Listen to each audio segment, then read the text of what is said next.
Hello and welcome to the Overly Animated Podcast, where we take animation seriously, provide fan-oriented and analytic discussions on a variety of animated shows, movies, and anime, currently featuring Steven Universe, Gravity Falls, Star Wars Rebels, RWBY, Adventure Time, and Miraculous Ladybug.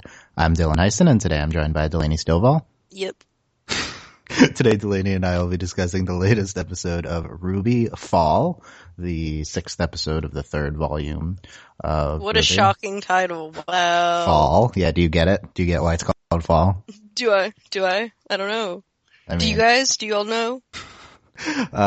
We cover RWBY every week here on the Overly Animated Podcast. You can check us out at overlyanimated.com. We cover all the shows mentioned in the beginning, plus RWBY.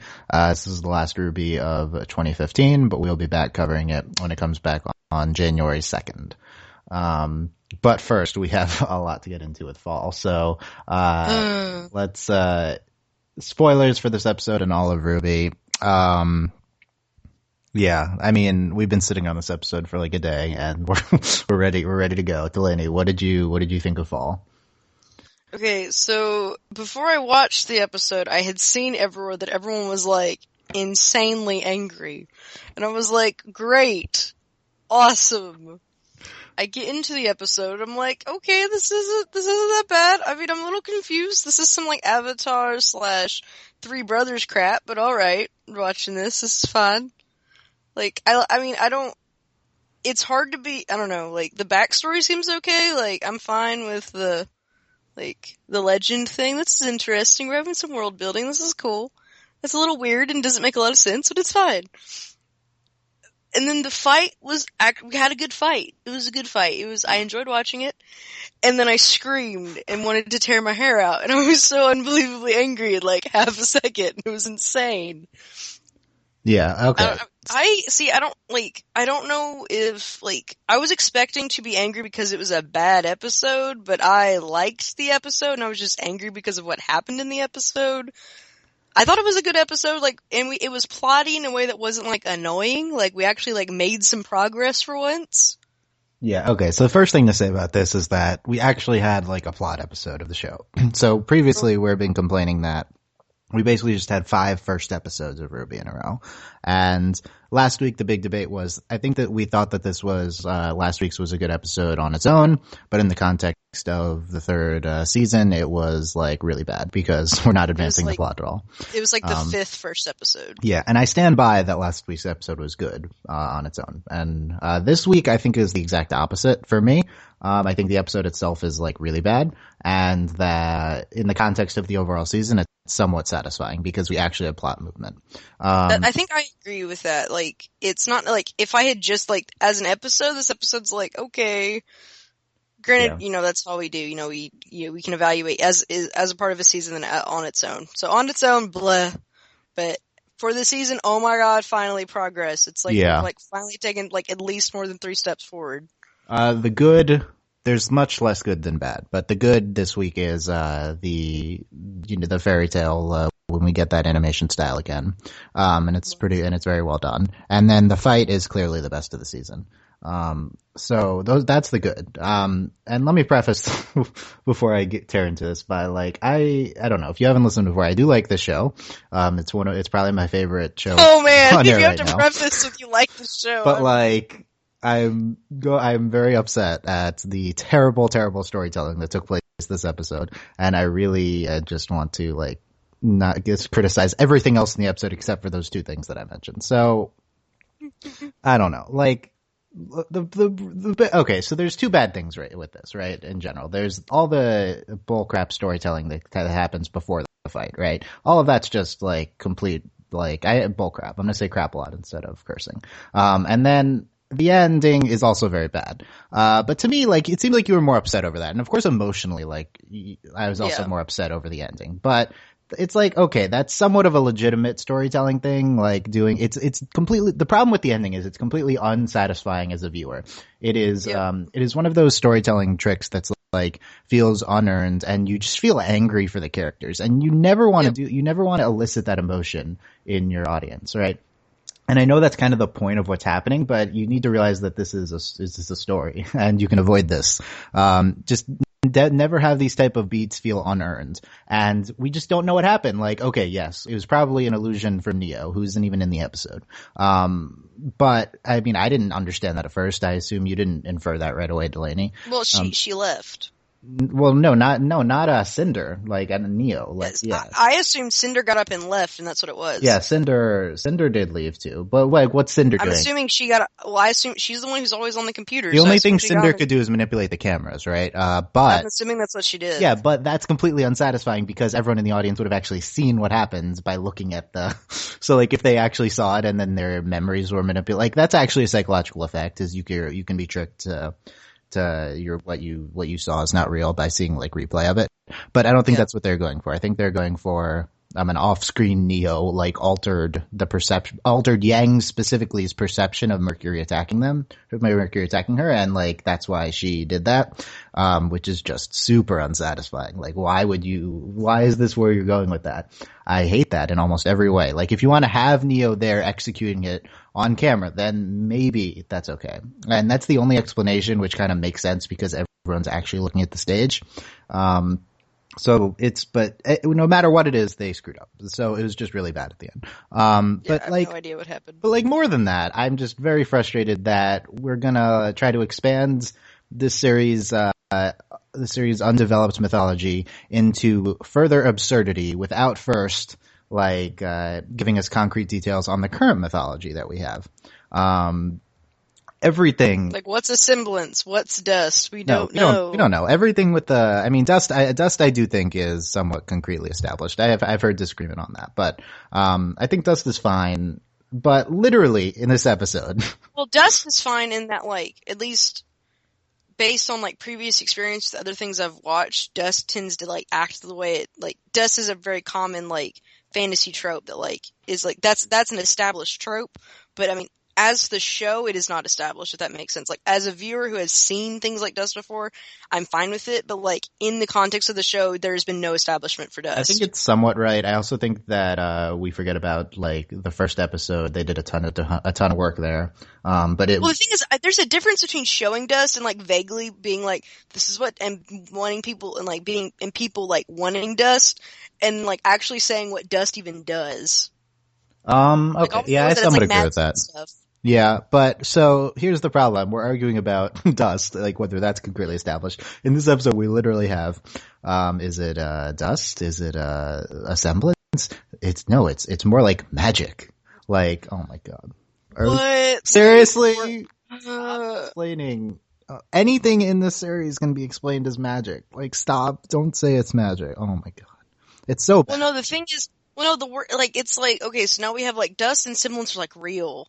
And now magic. Ooh, okay, great. So, like, we're watching this show that's all magic to us, but oh no, magic's magic to them. Great. Like, what? We're just in this pit of confusion. This episode actually does a good job of, this episode actually explains auras better, I think, than the show ever has before. I agree. And it does that somehow, like, despite just not caring about its previous mythology. So, here's the thing. Everything that is established here about the maidens, about I mean, I guess it's just all about the maidens, right? About how auras work and stuff. None of this is things we could have foreseen going into the series.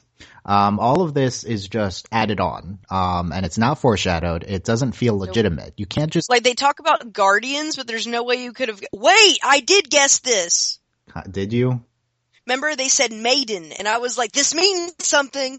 Like, maiden's a thing. Like, they don't even say the word guardian in this episode. That's the thing. They don't. Like, apparently... But they said maiden last episode, which, granted, I didn't guess this, but I was like, maiden's a thing, apparently. So, they kind of almost, they tried, but it didn't happen, if that makes sense. So, here's the thing. If you're gonna establish...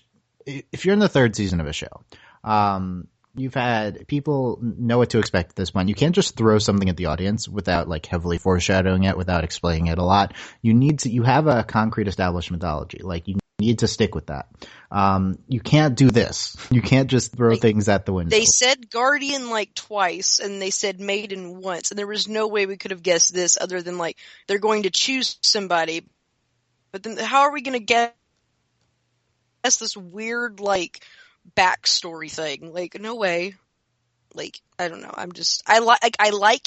I I like the story itself, but like how it has been told is just ridiculous. Yeah, If that makes sense. we're having a long discussion about this on the Patreon page, our Facebook group. I scrolled through it, but I tried not to Patreon.com/overly spoil myself. animated. Patron Andy says, I think the problem here is that Miles and Carrie, think that they can make a mystery season where the audience has no clue what's going on, but good mysteries show the facts to the audience and let them figure it out themselves. Everything that happened this episode was literally unpredictable. Even if the plot was good, the disconnection to tone or delivery are a big gripe for me. So, what else can we conclude other than that, writers Miles and Carrie, just want the audience not to know what's going on? Because they foreshadow a lot of stuff earlier this season, but none of it is what we see here. That's the crazy thing. We have no mention of Guardian.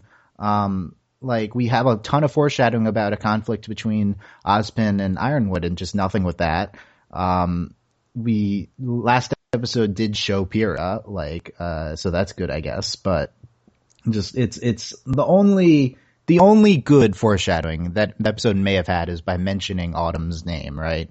Yeah. But she's not even Autumn, she's, Ember, and, the only good thing that was foreshadowed here was foreshadowed not even this season, it was in the first season, Cinder Fall. That's the only thing that I'm happy with, is that Cinder's last name is Fall. And that she's the one who stole the Fall Maiden's powers. So that makes sense. But yes. Other than that, there's no evidence that anything presented in this episode was thought of before this season started. Also, are Ember and Cinder related?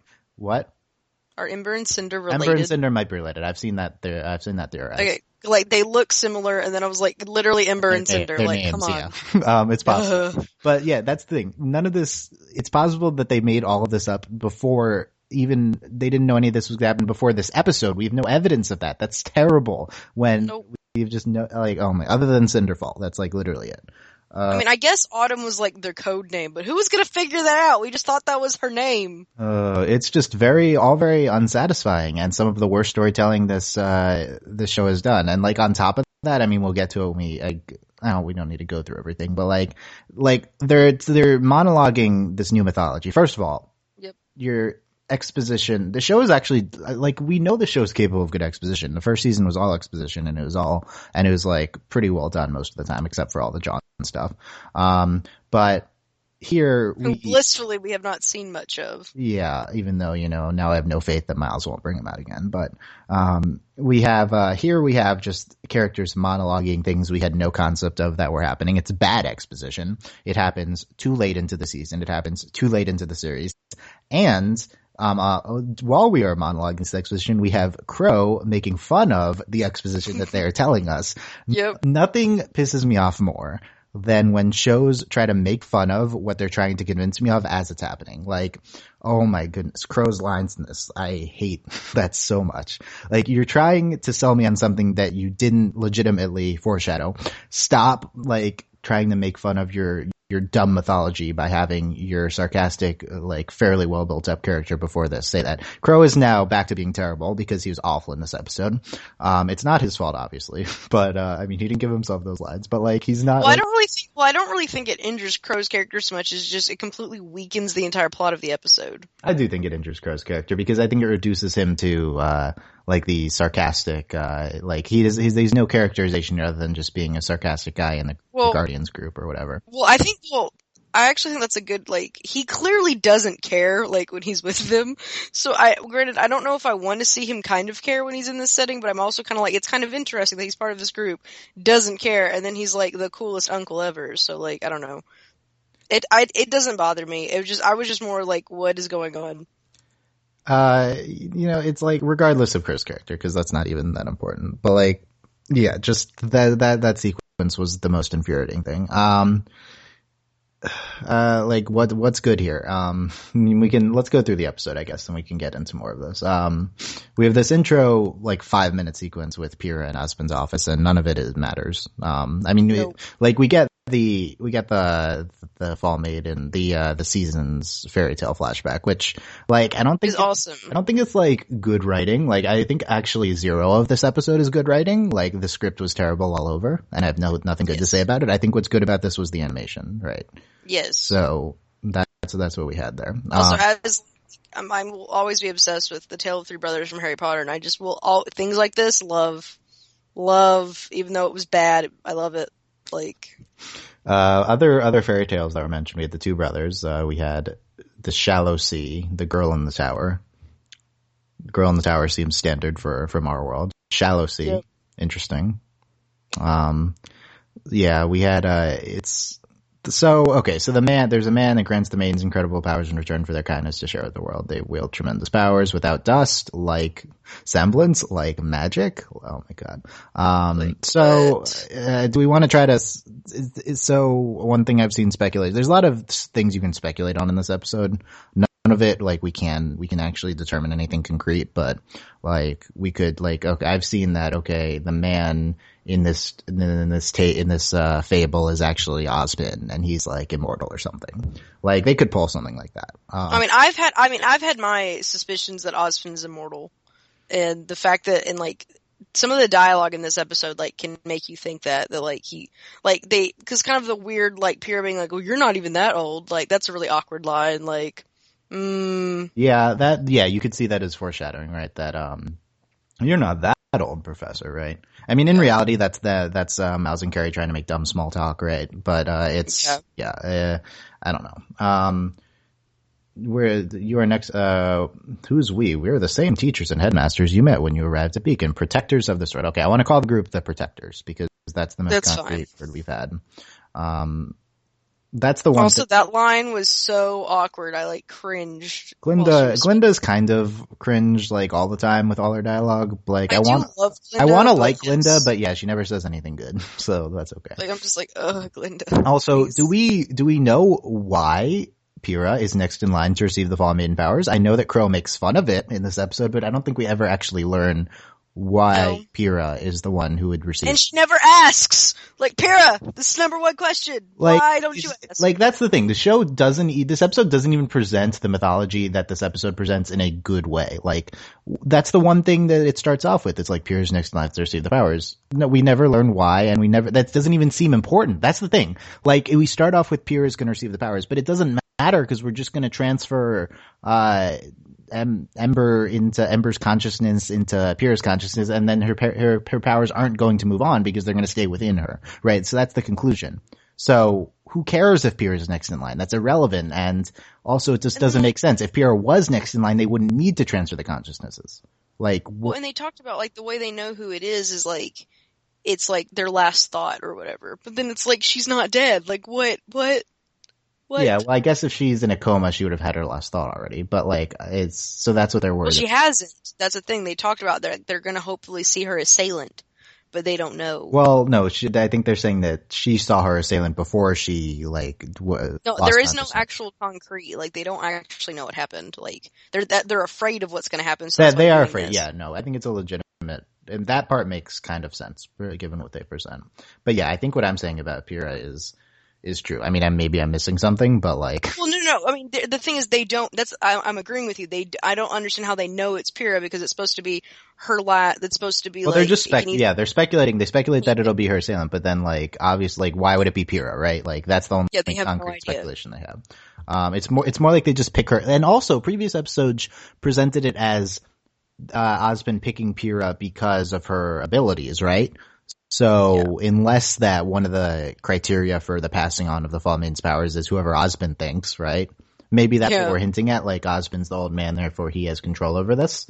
But, like, then it's not stupid and convoluted. It's just whatever Ozpin says. So none of it, the only way I can try to make sense of it is by expanding beyond a reasonable point that the episode presents, and that is dumb. Well, I'm beginning to think that it might not matter. Like, I've also been, like, really suspicious of this group. Like, I'm like, oh my god, we're going to the base, we're gonna kill Pyrrha. Like, no, that's not what we're doing. But, like, I'm really, like, I don't trust them at all. Cause one, we don't know anything. It doesn't make any sense. And I'm actually, like, I think they just picked Pyrrha because she's strong. Like, she might be strong. No, that is what they did, yeah. Like, so she's not next in line. So were they lying to her about that? I don't know. Because my thing is, like, they never actually said anything, and then she's going to agree to it, and it's probably not going to be Pyrrha anymore. It'll just be Ember in Pyrrha's body. Well, yeah, we'll talk about that. But, like, I guess one interpretation is that they're lying to her, but, like, what's even the point? Because they tell her the truth. Maybe they lied to her to get her downstairs. I don't know. I think Ozpin. We don't even know if they're telling the truth. Like we don't even know if they're telling the truth because we have no concept of whether this could be true or not. Yeah. We can't speculate on whether it's true or false. Yeah, like you could say, oh, obviously he was lying about that. No, there's no reason that we could determine truth value of things that we've never heard of before this episode. But you were saying about this group being trustworthy. I think Ozpin is very, very intentionally presented in like the most trustworthy light every single time he's on screen. Really? I think he's the sketchiest. No, I mean, I think that you could conclude he's supposed to be like this all power of good. I think you could conclude he's sketchy because we never see anything negative about him. Right? Like he could turn out to be the big bad. I think that's possible. Yeah. But it just doesn't, if him being the big bad wouldn't make sense because he'd just be opposing himself. Like there's no one, he's leading the group, so it doesn't make sense. Yeah. Ironwood is obviously presented as somewhat sketchy, although I think he's clearly well-intentioned from what we've seen. Crow is clearly well-intentioned. Glint is not a person, so there you go.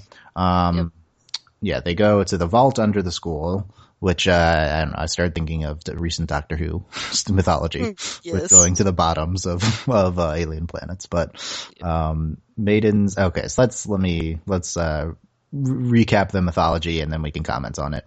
At this point, I'm not as interested in criticizing it specifically anymore as much as I am speculating what it means for the future. Maidens exist because we already did enough of the criticism. Maidens existed for thousands of years. When a maiden dies, the power leaves her body and seeks out a new host. The power chews through a series of stupid and convoluted rules. Again, that doesn't even make sense. It's passed to young women specifically, which is kind of interesting. So selection process is much more intimate. When a maiden dies, one in Final's thoughts, the first ones to inherit the power. Okay, so except it's random if it's not a young woman. So it doesn't matter. It's like going back to this Pyrrha is next in line thing. There's two options. Either they had to have thought that she would be last in Ember's thoughts, which doesn't make sense because they don't know each other.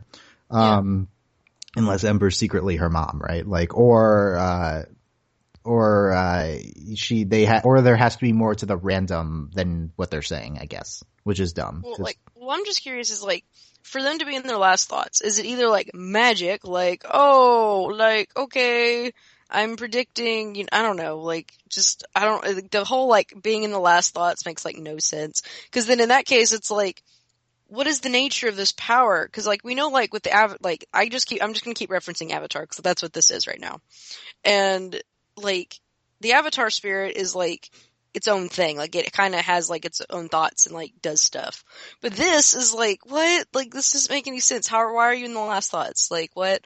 So then I'm wondering, is it something kind of like the gay? Like, is it like you have like an intimate relationship with like someone and like, not necessarily gay, like, I don't know, some sort of strong connection to someone and then that's how it passes on? Like, I don't understand. Like, none of this makes sense. The Avatar spirit, and specifically in Avatar, is, I think it's a similar thing that doesn't have a concrete rules behind it, but it's one of the most innate aspects of the show's mythology. Yeah. Here, this is presented within our third season, so it's not the same thing.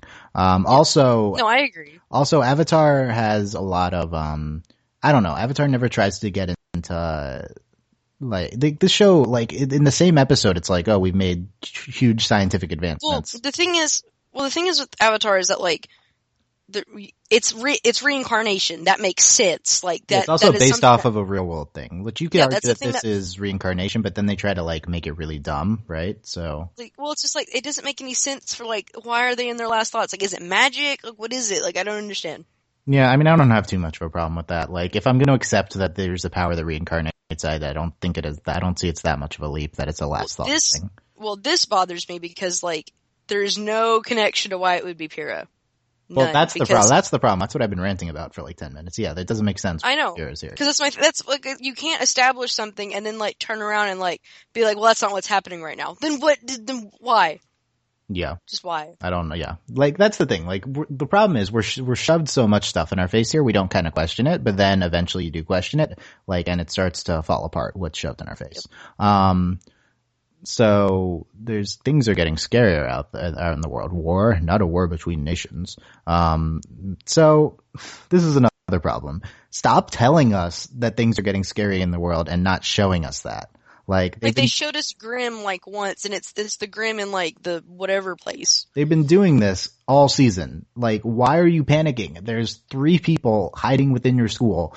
Who cares? It's not a legitimate Like threat. there's nothing going on. Like, Like, I don't I'm not understand. Like convinced there's that no this sense of urgency. even the big plot, even the big bad plot thing that seems at the ends up happens at the end of this episode doesn't seem like a big problem. Okay, they create negative energy which draws the Grimm to the stadium. Who cares? We just beat a bunch of Grimm last season. Why does that matter? Grimm aren't a serious threat. Like, this is it's dumb. It's bad. Like, It's like the Grimm are just like the monsters we beat up every week. I don't understand like why I'm supposed to be afraid of this.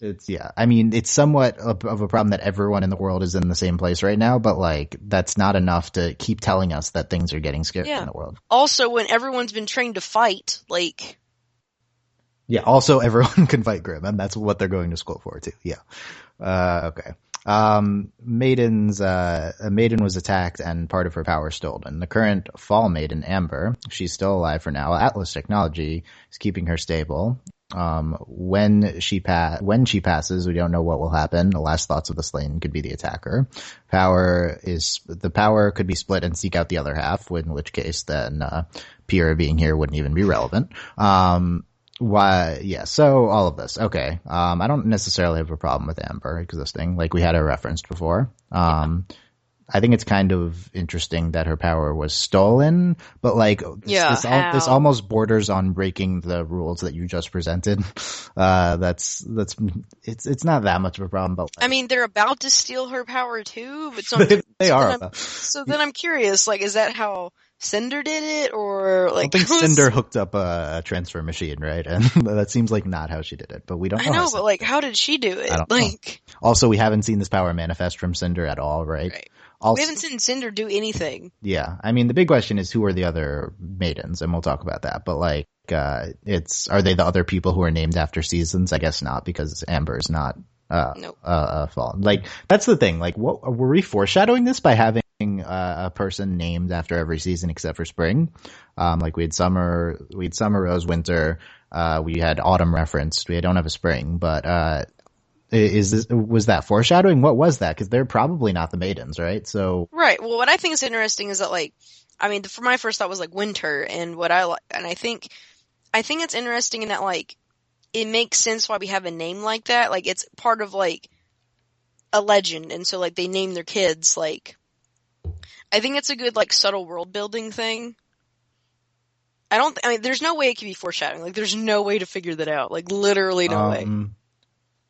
Interesting. Well, winter's not okay. So if summer's parents, you're saying that the people who had this knowledge named their kids after the seasons who passed it on. Yeah, I don't think that makes sense. But no. I don't mean the knowledge. I mean, it's a legend, and so then they name their children after. After the legend. Okay. Yeah, that's what I meant. That's interesting. Yeah, if like, that's what's going on. Yeah, if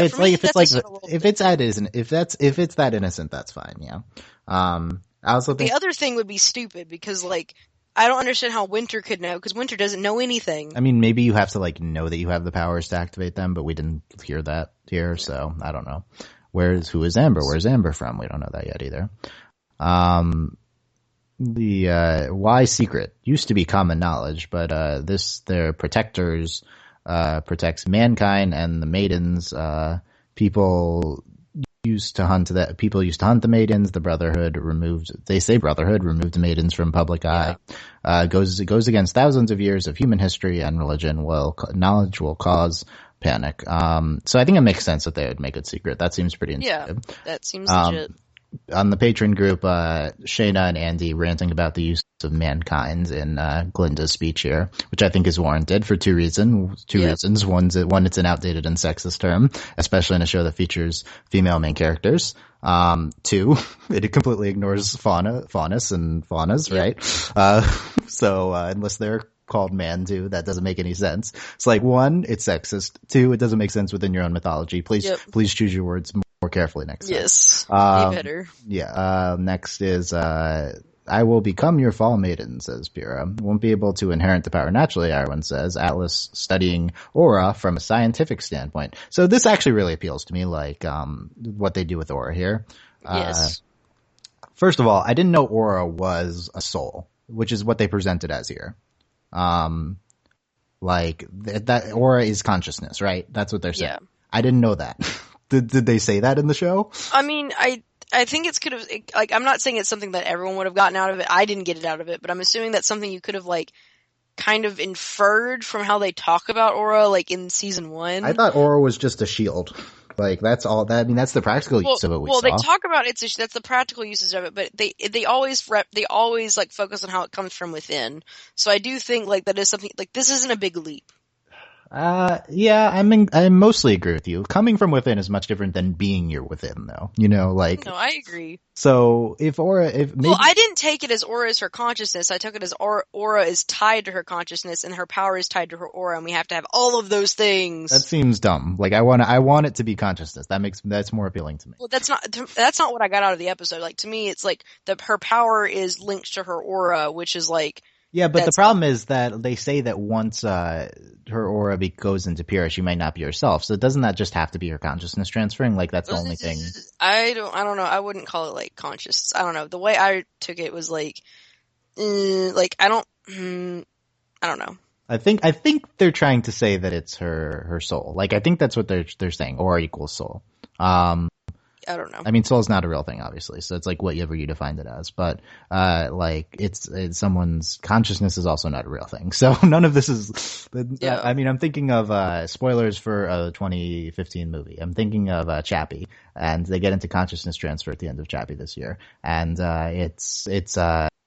it's really interesting for me. I mean, I really like that movie. Most people didn't, but like, I think that's what they're going for here. I mean, okay, I guess I'm thinking, oh, consciousness is real. No, but like, it's a real sci-fi thing, but it's not a real actual thing. So I don't know. Yes. So I don't know. I kind of strongly think that that's what they're going for, but then again, they're very vague, like much like everything here. Yeah. So we can't really say. Well, I also don't want to think it's something super complicated, and then like it turned out to be something really dumb. Yeah, maybe it's just not either of these, or I don't know. I feel like what I think it is simpler, so that maybe I'm just hoping that that's what it is, you know. Well, I mean, what you're thinking is it's simpler maybe in terms of plot wise, but like concept wise. Concept is it's a lot for the show. I would say that. You can, studying aura from a scientific standpoint can capture aura and cram it into something else. Great explanation there. Can give what her powers are bound to. You can give what her powers are bound to. Her life would become intertwined with yours, right? So it's something that has to be capturing life essence from that line. Her life would become intertwined with yours.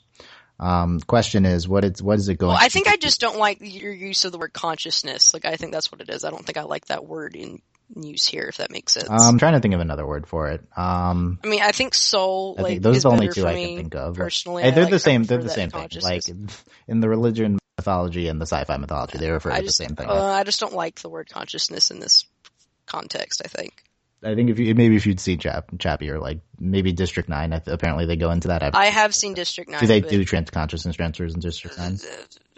I've seen it like 3 times and I can't tell you. It's too complicated. Okay. Like, that movie. I need to see that though, because it's a good movie, but like, I can't tell you. Like, interesting. It's so complicated. So anyway, the question is, what is it going to do to you? Okay. So this concept actually really appeals to me. Like, we're taking Pyrrha, who is kind of a appealing character, but she's nothing. She has one defining character aspect. She's really muscly and cool. She's muscly and cool, and she likes John, and that's it. So what's going to happen to her when it's like, okay, we have this character Pyrrha. We can either develop her, or we can jam someone else inside her. So I think it's actually a legitimate option. Like, yes, I agree. I mean, it sucks that it's one of our, like, out of that group, it's probably the most appealing of the characters. Like, why don't we just do this with John? Because I want John to go away, but yep. Pyrrha's like a sympathetic character, but she's not well developed, so this could be good for her, you know. And I think that's really kind of an interesting concept. I don't think it ties to anything I've seen before from RWBY. It's like, I'm not saying it's good for this show, but like, just overall, I like the concept, you know. Well, I do wonder like how it will work, if it really will be like either, like, I feel like there's 3 options. Like, Pyrrha's just Pyrrha. She's completely fine, which I don't think that's going to be the option. You have, it's just Ember. Like, there is no Pyrrha left. Like, it's just Ember in Pyrrha's body. Yeah. Or you have some kind of like, I'm just going to use this example again because we've been talking about it, but it's kind of like the Avatar voice. Like, it's like you have Pyrrha sometimes, and then like when it's time to use the maiden powers, it's like Ember or something. See, I think there's like a fourth option too, which is like the most interesting, which is like a merging of their two personalities. Which is not maybe like that's not maybe kind of like a gem fusion. Yeah, like a gem fusion. You're right. Yeah, it's not as typical of a trope, but like it's not even that they're both within there. It's just like that they become a new person. Like that's super interesting. Like they become I would like that. Yeah. I think. You can't tell the difference between the two. Also, that maybe that they switch between themselves but can't control it, like kind of like the Avatar state thing. But like that's like controlled. That's what I meant when I was talking about like the Avatar thing. So I don't know. This is just a really interesting concept. Like in an episode of Bad, introduced mythology here is like a really appealing concept to me. We need your answer before the Vital Festival is over. Yay! The Vital Festival's gonna end before the season ends. We're in the finals in this episode, so. Like, is that how it works though? Are there still team finals or is it just singles finals is the end? No, I think we're at the end. I hope so. Assailant has made, their first move. No telling what the next move will be. Again. Also, there's also no way to tell how much time has passed between, like, this conversation and the finals. Like, there's no way of knowing how long what happened. Yeah, I agree. This episode isn't. I think they mean to like say that everything's happening concurrently here, but it's not. Well, quite. I think. Well, no, Pyrrha was in the. Yeah. No, she was there at the end. So yeah. I guess it was like right after. Well, I don't know. I feel like also like Pyrrha looked super nervous because I think it's because the festival's coming to a close. Oh, interesting. I don't know. I don't think that matters too much. So yeah, we still have more to talk about. The fight, Yang versus Mercury 1-on-1 finals, randomly assigned pairs. We see Penny, Mercury, Pyrrha, Yang, what's his face, Catboy, and a bunch of randos, I think, and Sun, and break a leg, sis, says Ruby. Ha ha ha ha ha ha. Ruby says that before the fight starts. God. That's pretty good. I have nothing to say about the 1-on-1 finals. Okay, let's talk about this fight, because this is actually really good. This fight was the best of the season, I think, clearly. Agree. Do you agree? I agree. The soundtrack to this was like this guitar heavy, there's no vocals. It was just really good, and it changes along with the fight. Something to note about this that Patron Andy pointed out was that if you look in the credits, Monty is actually credited as one of the lead animators on this episode, and I don't think he was. I checked the previous episode, and he wasn't, and I assume it was for every episode before this. So it's possible this is the fight he was working on. And maybe some other fights this season that he was just kind of randomly getting a head start on, So I think it would make sense that this fight is much better than the other fights, like if it has Monty's influence. And like it really just does seem much more fluid and much we criticize these fights for being so slow, right? And this one is just fast paced, like it's really nice hand-to-hand combat. And I think it just seems much more like a Monty fight. So I didn't know that when I thought that, and then like I guess that confirms that. I don't know that he's in the credits for that. It's just very appealing. I mean, we have Mercury's like weird semblance thing. It's like I don't know. I think I see him in this fight as just an airbender. Like that's what I think he's doing. Like he's evasive. That's a key airbending trait. Meanwhile, Yang becomes a firebender when she's angry. So this is Zuko versus Aang, right? Yep. And then like he airbends back on stage after being almost ringed out, which seems super OP to me. Like, yep, agree. Not fair. He has like he like airbends into all around him, and they converge on a tornado back down to him. It's not just airbending, right? There's something else going on, but that's kind of how I conceptualize it. And but then Yang's aura's down, and despite last episode with all of the dumb you don't like her when she's angry, what they're doing is they're equating her anger to her semblance, her actual semblance, which is when her aura gets low, she becomes a better fighter. Last episode did a really bad job, I think, establishing that. It just made it seem like her semblance was anger, but this episode clears it up again, I think. So then she attacks. But she's basically a berserker. Yeah.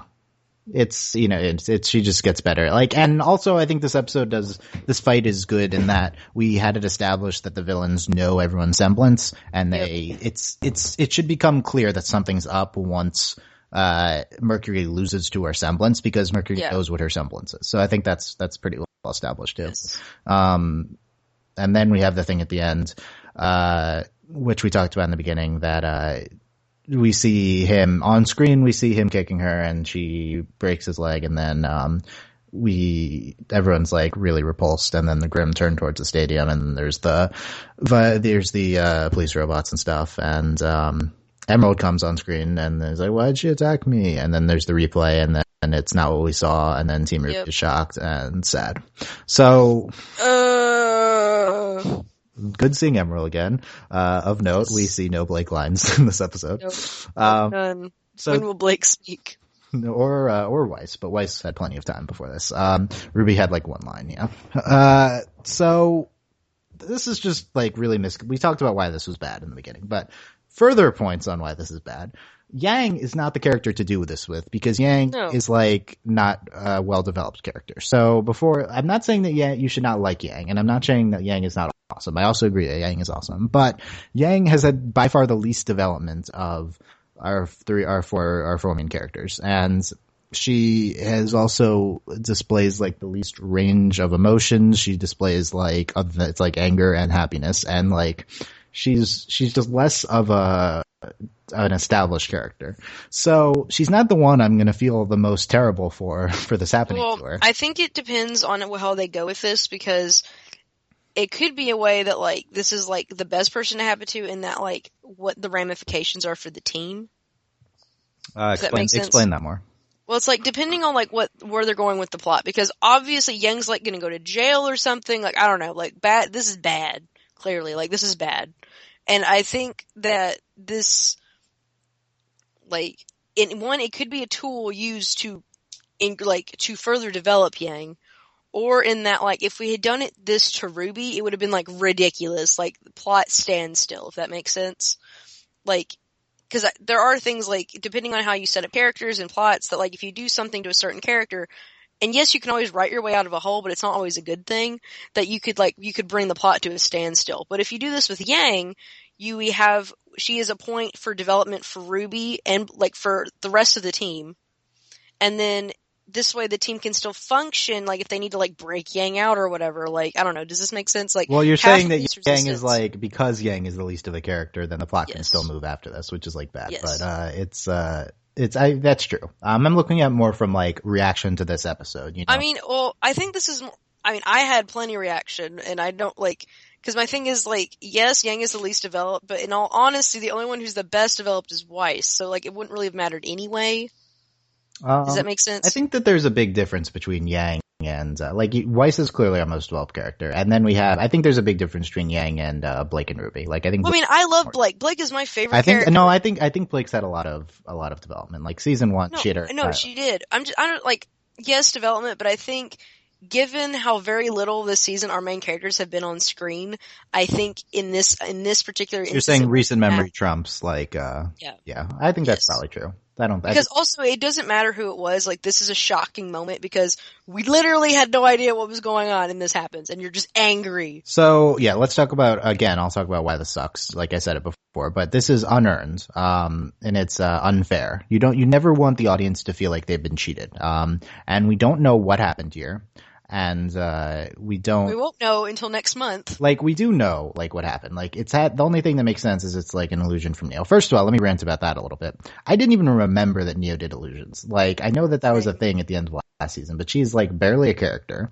And I know like everyone focuses on her because she's great, and I also really like her. Like, she's one of my top 10 characters. But that's like not even obviously her power. It happened before this season, but I was confused when it happened earlier this season too. Like in the fight when you see the ring out of the person before, I think that was like Neo illusion, but like that was unclear. They didn't say it then. Like, I don't know if we've ever had this like said as Neo's ability. And it's like, it's one thing when the show has a habit of just never saying what its semblances are, and just like showing them in like really sketchy ways. And it's one thing when you do that during a fight and have it affect a fight. It's another thing when you have an entire plot episode, especially your mid-season finale, focused on this thing that we're not clear on. Also, this is ridiculous because if it was her, she did it to an entire stadium full of people. No. She just did it to Yang. That's the thing. Like, it makes sense if you think about it like this. Like, Yang saw Mercury attack her because of the illusion. No one else did, right? So that's the concept. it's so like Yang saw Mercury attack her. Meanwhile, in reality, Mercury did not attack her, and so she just hit him. Like it makes sense. It's rude to do to Mercury. Then I wonder if Mercury will like he could like. I think that this is their plan all along. It is. I really can't see Mercury wanting to have his leg broken for this. Like, I mean, it doesn't really matter if he wanted to. Like, Cinder's in charge. Like, this seems clearly the villain's plan. Like, it's like, okay, we know something was up because, Mercury lost. Like, obviously he should win that fight. They rigged it. Plus, he knew her semblance. It's the most likely explanation is an illusion from Neo, who's part of their group.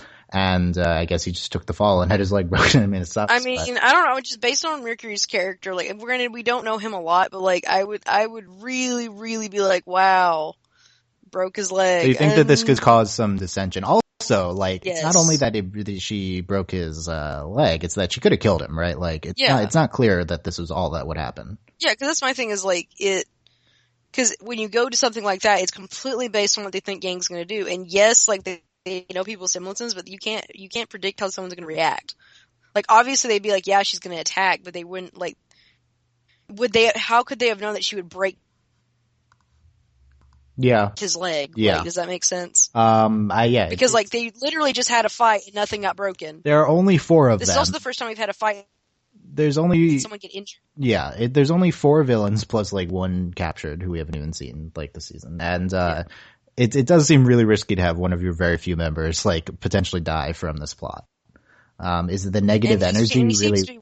Also, like, what's the plan? Just negative energy draws the Grimmin? That's the only consequence we see right now. And we're hampering Team RWBY. Is Team RWBY really your biggest threat? They're like high school girls. Seriously, that's your biggest threat? Like, yes. So none of this really makes sense to me in terms of why this... And, like, and the thing is, like, I don't understand, like, these power plays, because, like, what the villains are doing, very subtle, like, it's great, but then, like, and then there's, like, Ozpin in them, and it's like, there is no sense of urgency to what is going on. They just say that, like, things are bad, but they're never doing anything, and also, it's just everything that the villains have done this season, especially this episode, including this episode, has just been really unfulfilling. It's just all like this ambiguous actions that we're supposed to find fascinating, but they're not fascinating. The characters are kind of interesting, but we haven't been focusing on the characters. Like, we had Emerald here for the first time in a while, and she's awesome, and she doesn't even do anything. And like, it's all very. They obviously have a mystery on what they're presenting to us. Like, they must think that this is like an interesting mystery story with what the villains are doing, but it's not. So I don't know. And also going back to like Yang, like, and again, like, yeah, we just kind of talked about this, but again, it wouldn't have mattered, RWBY, Blake, whoever. It's like, oh no, Vital Festival, first round of the finals, they hurt somebody, boo hoo. What's it matter? Like, because, like, it's not like we're in the middle of a war. Like, they keep, like, oh, war is coming. Like, we're not in the middle of the war. Like, it doesn't matter if Team RWBY is, like, out of commission for a little bit, because there's nothing happening. Yeah. I don't know. I don't see what tangible effect that this action has that they're taking. I mean, I can see that, like, aside from, like, just for Team RWBY and, like, character interactions, because then, like, this has the potential to split the team, like, because they're gonna be like, Yang, like, why'd you do that? Yeah. And then, like, how are they going to believe Yang? Like, but at the same time, Yang's just going to be like, that's not what happened, and they're going to be like, okay, like, RWBY. It's not like RWBY's not going to believe Yang, So, well, but the thing is, I mean, I can see this is going to be like a thing. Like, it's not going to just be resolved in like an episode. Like, the problem is that Yang's like the only one that's seen Neo, right? So, because Yang's the one that fought her. So, it is a problem, but I don't want it to be and then what are they going to do with Yang? Like, are they going to expel her? Like, is she going to jail? Like, what's going to happen? Like, I don't think it matters for, like, the villains, but, like, we'll see, I guess. It's like, I don't understand how this, like, benefits the villains at all. Yep. Doesn't make sense. Hopefully, they clearly have it out for Team RWBY, but then it's like, why? Unless the only thing is that RWBY could be the maidens, right? So, which doesn't make sense, right? Because they're not. Because one of them, the Fall Maiden, is we see the Fall Maiden. Could Team RWBY be the maidens without us knowing? I don't think it might make sense, does it? I mean, it doesn't really make sense for it to be like a bunch of random people either.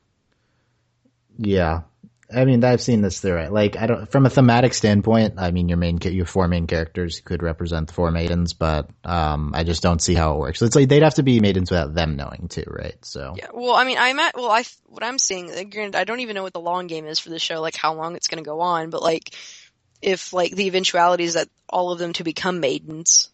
Maybe that's where we're going with it, yeah. The show's planning on going on for at least a few more seasons, I know that.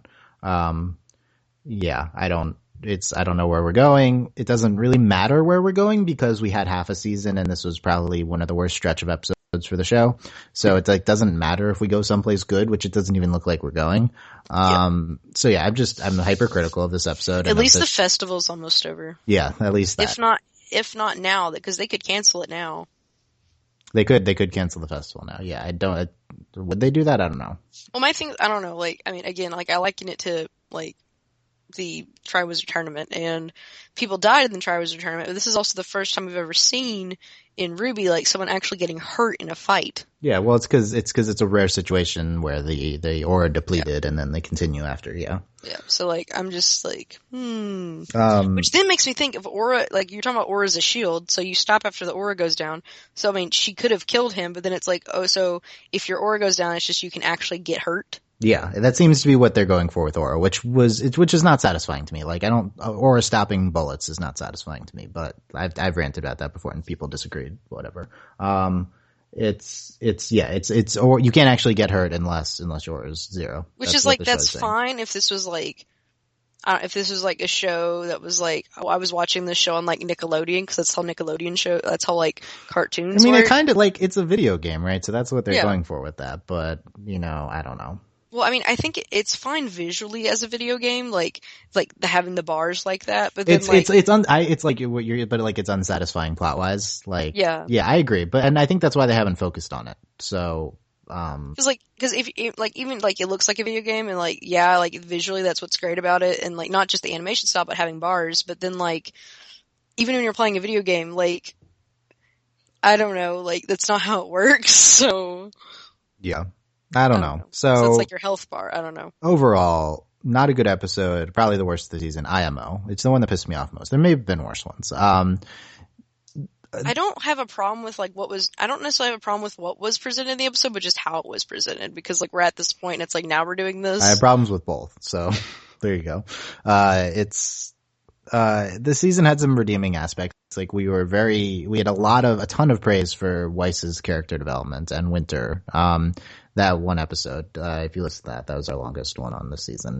We were super, super praising this, that aspect of the show. Other than that, there hasn't been much here that's been great. This was like the only good fight. The soundtrack's been wonderful. That's the one consistent aspect. But, I should say that like, I needed to rant at Miles and Carrie here because they did a bad job, but to a certain extent, they're in an impossible situation, with this season.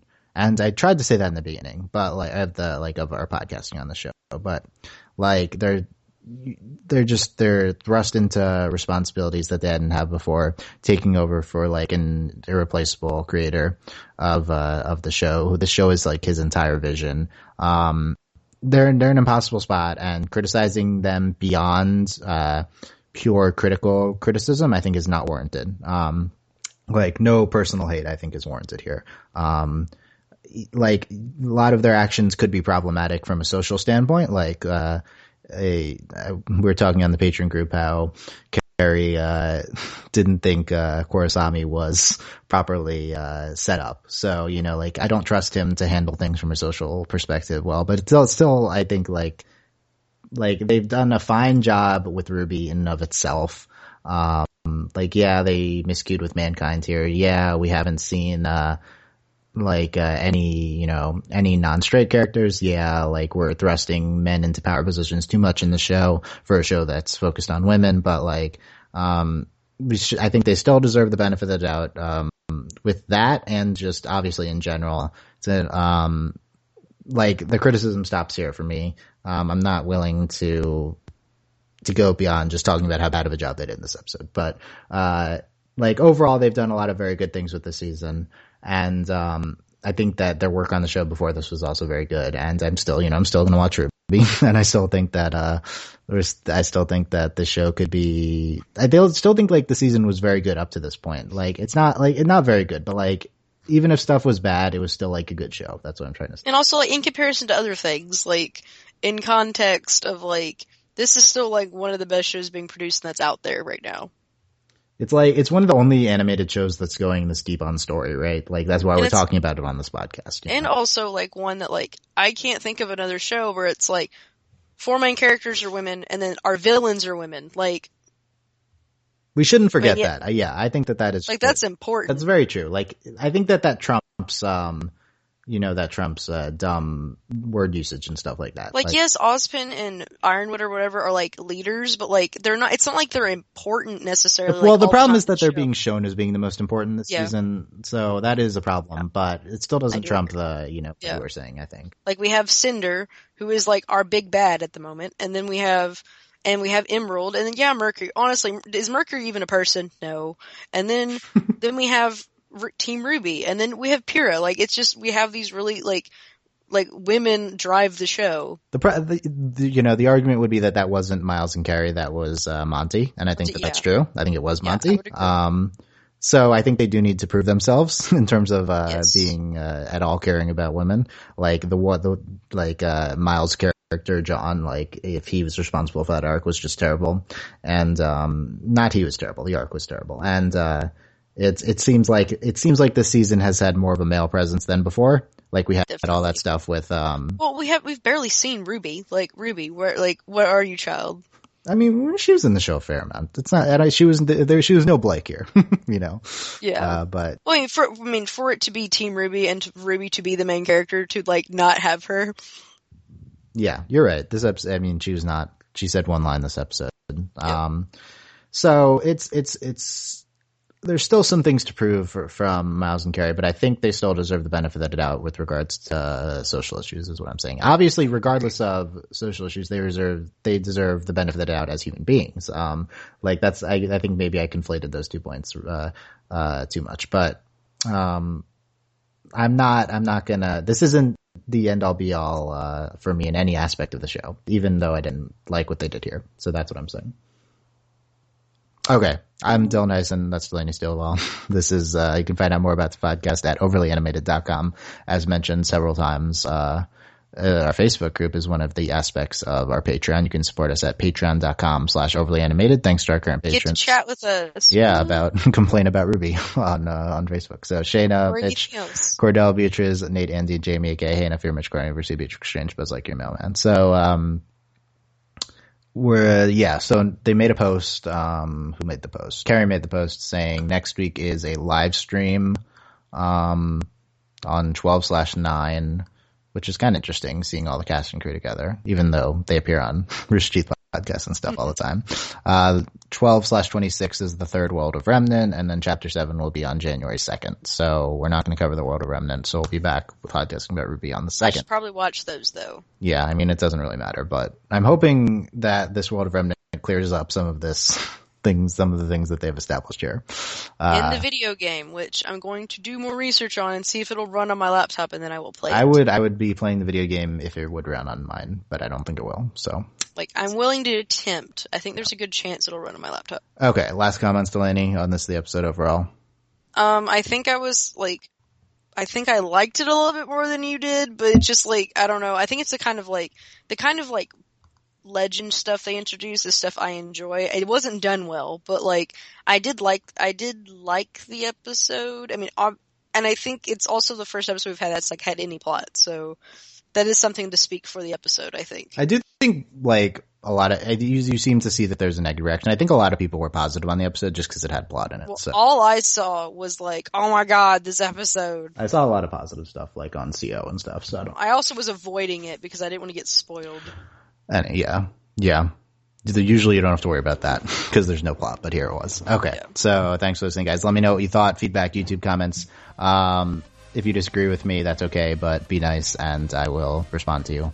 Comments on overlyanimated.com, asks on Tumblr, all of that. You can find all the links at overlyanimated.com for that.